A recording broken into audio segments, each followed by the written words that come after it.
చేతులు బిసుకోవడం తప్ప నేనేం చేయలేకపోతున్నారా? నీ రెజ్యూమ్ చూసిన వాళ్ళందరూ నీతో పాటు నన్ను కూడా రిజెక్ట్ చేస్తున్నారా?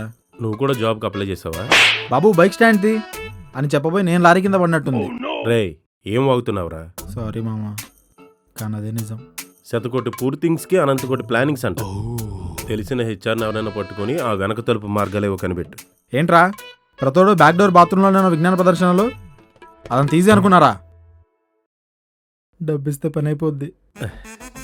రే కానీ ఆఫీస్కి డోర్లు లేకపోతే కిటికీలోంచి ఎంటర్ అయ్యే మార్గమేనా చూడు. కానీ ఎలాగైనా నేను ఈ నెలలో జాబ్ జాయిన్ అవ్వాలి. స్కూల్ నుంచి పారిపోయిన బుద్ధులు ఇంకా పోలేదురా నీకు?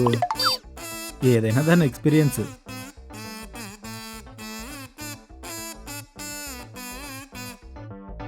ఏంట్రా ఆలోచిస్తున్నావు? అదే ఎంత పెట్టగలవా అని. నీ బ్యాంక్ అకౌంట్లో ఎంత ఉందో నాకేం తెలుసు. అంటే నీ జాబ్ కోసం నేను డబ్బులు ఇవ్వాలా? నీ కన్సల్టెన్సీ కోసం నేను డబ్బులు పెట్టలేదా? అది అప్పు. ఇది చెల్లింపు. లేదంటే నా డబ్బులు వడ్డీతో సహాయానికి ఇచ్చే నేను నీ జోలికి రాను. నువ్వు తల పట్టుకునే బదులు ఏదైనా పెద్ద కంపెనీలో మేనేజర్ కాల్ పట్టుకో. నాకు కావాల్సింది నువ్వు ఇవ్వాల్సింది రెండు క్లియర్ అయిపోతాయి. 2 రోజులు టైం ఇస్తున్నాను. నాకే విషయం తేల్చకపోతే లోన్ రికవరీ ఏజెంట్ పీడించినట్టు పీడించేస్తా. దెబ్బ కన్సల్టెన్సీ వదిలేసి పారిపోతాం. ఏంటి అరుపు? నాకు ఐడియా వచ్చింది మామ. ఏంటది? నీకు తెలిసిన పనే చేసే జాబ్ ఒకటి ఉంది, చేస్తావా? నాకు తెలిసింది అప్పివ్వడం, వడ్డీ వసూలు చేసుకోవడం. అదే చెయ్యి, కానీ ప్రొఫెషనల్గా చెయ్యి. ప్రొఫెషనల్గా అంటే అందరికీ ఫోన్ చేసి మీకు పర్సనల్ లోన్ కావాలా, క్రెడిట్ కార్డు కావాలని తిట్టించుకునే జాబ్ అయితే కాదు కదా.